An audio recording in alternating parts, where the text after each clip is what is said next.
Olá, boa tarde! Hoje nós vamos falar sobre como lidar com fleumáticos e melancólicos. Você é fleumático, melancólico, conhece alguém? Tem esposa fleumática e melancólica? Tem marido fleumático, melancólico? Conhece alguém que tenha? Envia essa live, porque vai ser muito legal, vai ser muito produtivo. Muito conteúdo bom. Preparei um conteúdo que vocês vão amar. Ela vai ficar salva também, como sempre. Oi, Gabi. Olha a Gabi, minha querida. Esperar mais 10 segundinhos só, a gente já começa.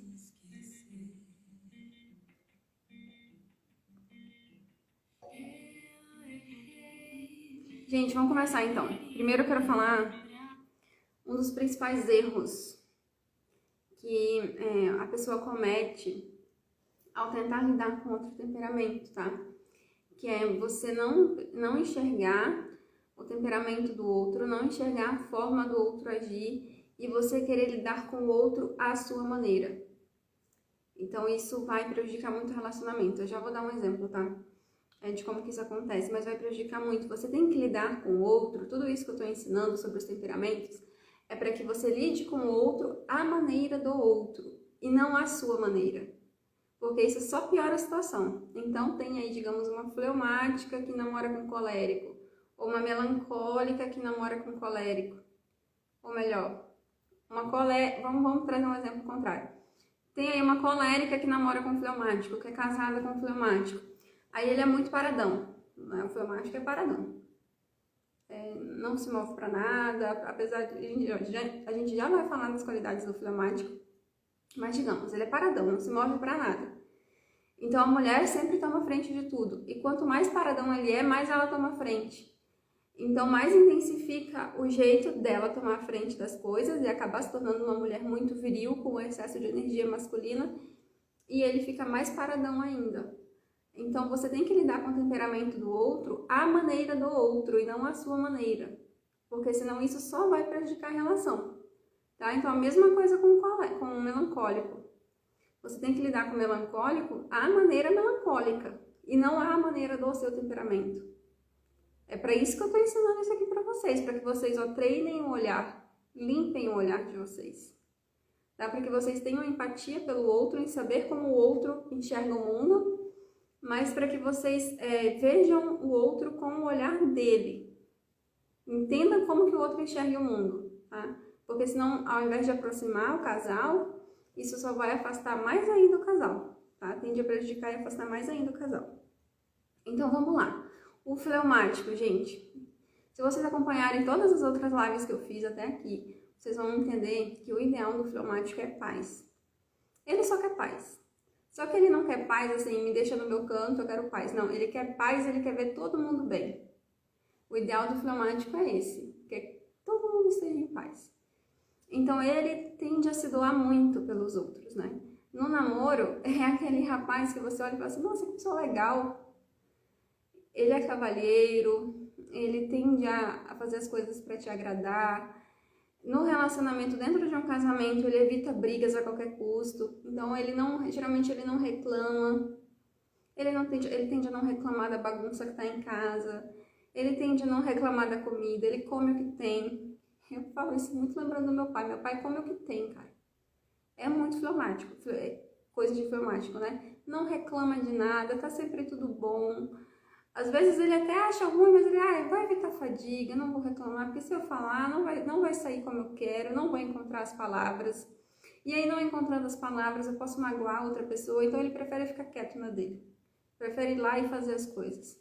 Tá? Então, assim, o fleumático, ele demonstra amor em atos de serviço, fazendo de tudo para te agradar. Então, assim, quando a gente fala em atos de serviço, aí entra a questão de presentes também, que entra numa linguagem parecida, que é assim, olha, eu lembrei de você, eu fiz isso por você, eu comprei um presente por você.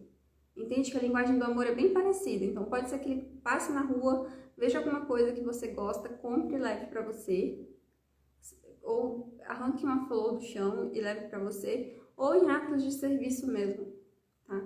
Em fazer coisas que para mostrar que ele realmente se importa com você. Essa é a linguagem do amor do fleumático, mas a gente vai falar da linguagem do amor mais pra frente. Eu só tô falando isso para que vocês entendam como que o fleumático demonstra amor, porque ele tende a ser paradão, sabe aquela cara assim de alface?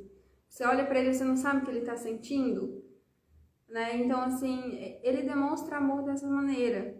Então, ele não vai encontrar as palavras corretas para se expressar, para dizer que ele gosta de você. Então, como que você vai saber que o seu marido fleumático gosta de você? Que o seu namorado fleumático gosta de você? Pelos atos que ele tem, sabe? Ele vai lavar um chuveiro que está estragado, ele vai consertar uma pia que quebrou. Assim que o fleumático demonstra amor, tá? Só que, o que acontece? Como a água, o elemento água, ela tende a ser parada, o fleumático ele não tem motivação exterior. Por exemplo, o colérico ele é automotivado. O colérico ele não precisa de motivação para ir lá e fazer as coisas. O fleumático não. O fleumático ele precisa de uma motivação, tá? Então o sanguíneo ele se motiva vendo as coisas, tocando nos sentidos, né? O fleumático não. O fleumático a motivação vem de dentro. Mas não é aquela motivação interior como o do melancólico, que é em busca de uma verdade, em busca de um princípio, em busca de um valor. Não. Essa motivação do fleumático vem da pessoa que está com ele. Então, a mulher tem que ser sábia e tem que saber motivar ele. Então, como que vai acontecer isso? Através de palavras de afirmação, através de elogios. Mas não é um elogio qualquer, é um elogio específico. Seu marido chegou em casa e comprou, sei lá, um arroz da marca que ele nunca tinha comprado. Então, você vai falar assim, amor, nossa, eu adorei aquele arroz que você comprou. Seu marido foi lá e lavou a louça, coisa que ele nunca faz. Você vai lá e vai elogiar a louça que ele lavou. Tem que ser elogios específicos, porque ele também tem muito essa capacidade de reconhecer bajuladores. Porque o fleumático, se ele não se cuidar, ele tende a ser bajulador. Então ele tem muito essa capacidade de reconhecer, não, tá bajulando só para me agradar. Por isso que tem que ser elogios específicos. Você tem essa capacidade de mover. Então o fleumático, ele é o melhor temperamento que tem para lidar. O melhor, de longe, assim, ó. Tá numa montanha de ouro a mulher que é casada com o fleumático. Numa montanha de ouro, real. Porém, ele precisa dessas palavras de afirmação e de tempo de qualidade. Porque assim, a palavra de afirmação e o tempo de qualidade, elas estão diretamente relacionadas. Elas estão intimamente relacionadas.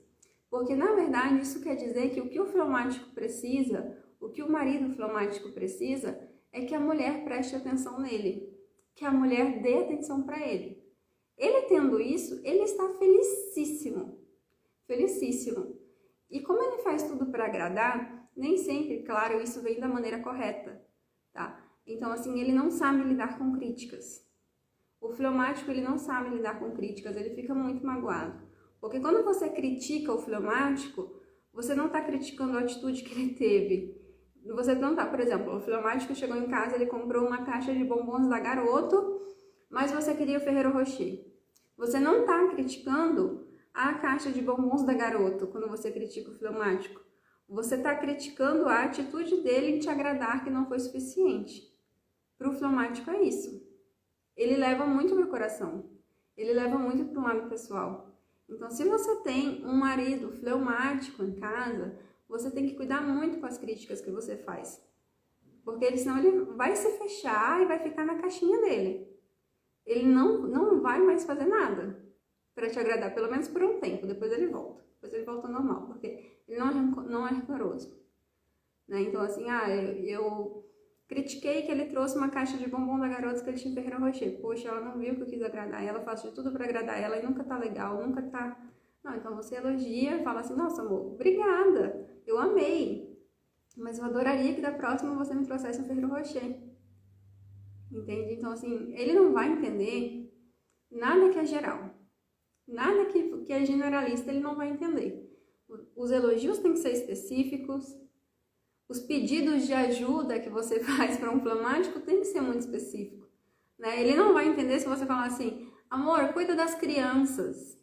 Ele vai ficar paradão na dele, ele não entendeu o que é para fazer, então para não piorar a situação, ele não vai fazer o que tem que fazer. Vai falar assim, amor, eu preciso que você dê banho no mais novo, troque a fralda dele, dê janta para os dois e coloque os dois para dormir. Você tem que dar direcionamento específico para o fleumático. Isso é muito necessário. Então, se você é colérica, sanguínea, melancólica, tem um marido fleumático, você tem que aprender a dar direcionamentos específicos para ele, dizer diretamente o que você quer que ele faça.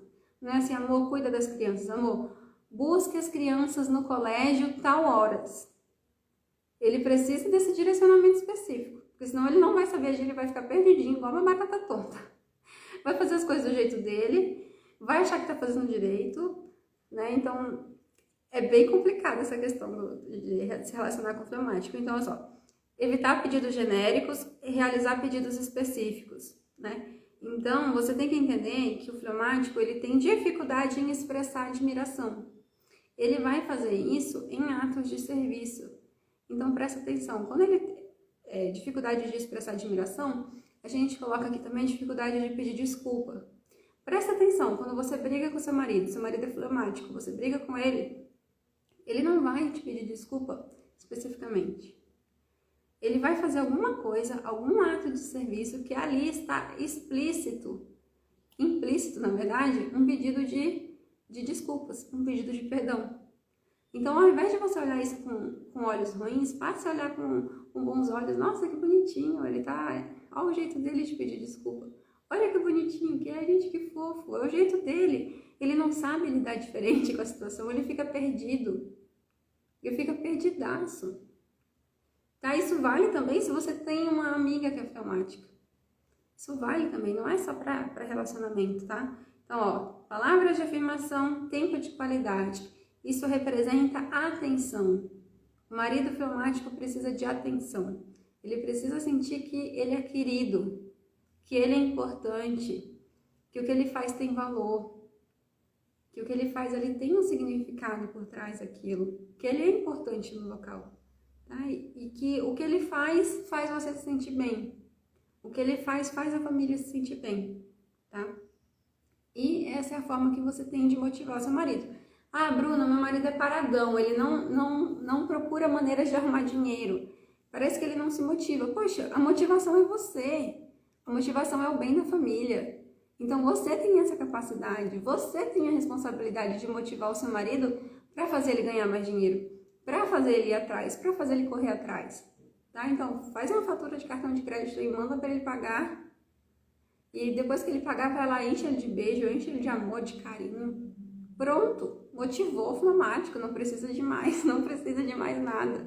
A motivação do fleumático é te ver feliz. Pronto, é isso, não tem muito o que falar.